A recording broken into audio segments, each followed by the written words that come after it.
Hi guys! Tara, samahan niyo ako maglakad-lakad sa Quiapo.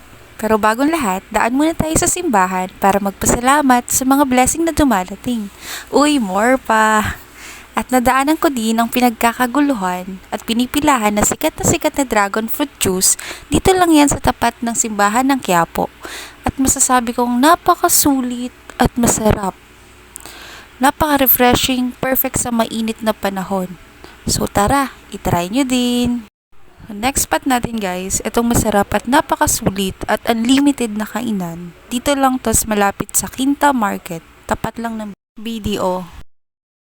Grabe guys yung ambience nila dito and super accommodating ng mga staff nila.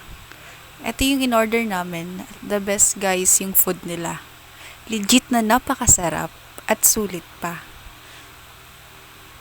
So ano pang hinihintay nyo guys, itry nyo din. Yun lang, paalam!